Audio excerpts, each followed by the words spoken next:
Mahe Manjakkal human charity ഓർഗനൈസേഷന്റെ 4ാമത് അഖില Kerala tennis ball cricket tournament Mahe മൈതാനിയിൽ നവംബർ 23, 24 തീയതികളിൽ നടക്കും. മാഹിയിലെ നിരാലംബരായ കുടുംബങ്ങൾക്കുള്ള ചികിത്സാ സഹായ ഫണ്ടിന്റെ ശേഖരണാർത്ഥമാണ് ടൂർണമെന്റ് സംഘടിപ്പിക്കുന്നതെന്ന് ഭാരവാഹികൾ വാർത്താസമ്മേളനത്തിൽ അറിയിച്ചു. 23-ന് രാവിലെ 9 മണിക്ക് മാഹി മൈതാനിയിൽ ടൂർണമെന്റിന്റെ ഉദ്ഘാടനം മാഹി തണൽ റിഹാബിലിറ്റേഷൻ സെന്ററിലെ കുട്ടികൾ നിർവഹിക്കും. 12ഓളം ടീമുകൾ പങ്കെടുക്കുന്ന ടൂർണമെന്റിൽ വിജയികളാകുന്ന ടീമിന് 1 ലക്ഷം രൂപയും റണ്ണേഴ്സപ്പിന് 50,000 രൂപയും 3-4 സ്ഥാനം കരസ്ഥമാക്കുന്ന ടീമുകൾക്ക് 10,000 രൂപ വീതവും ട്രോഫിയും നൽകും. 2 ദിവസം പകലും രാത്രിയുമായി രാവിലെ 9 മണി മുതൽ 11 മണി വരെ നീണ്ടുനിൽക്കുന്ന മത്സരം കായിക പ്രേമികൾക്ക് സൗജന്യമായി കാണാനാവുന്നതാണെന്ന് വാർത്താസമ്മേളനത്തിൽ ഭാരവാഹികളായ PK അഹമ്മദ്, M അബ്ദുൾ ഗഫൂർ, ലുബ്ന സമീർ മഹമ്മൂദ് എന്നിവർ അറിയിച്ചു.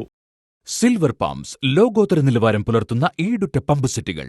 ISI ISO അംഗീകാരവും 5 സ്റ്റാർ റേറ്റിംഗുമുള്ള സിൽവർ പമ്പ്സ് കുറഞ്ഞ വോൾട്ടേജിലും കൂടുതൽ കാര്യക്ഷമതയോടെ പ്രവർത്തിക്കുന്നു. Cell priming pumps, centrifugal, open well, borewell, submersible എന്നിങ്ങനെ തിരഞ്ഞെടുക്കാൻ അതിവിപുലമായ ശ്രേണികൾ. സിൽവർ പമ്പ്സ്, ഏവരും ബുദ്ധിപൂർവ്വം തിരഞ്ഞെടുക്കുന്ന പമ്പ്.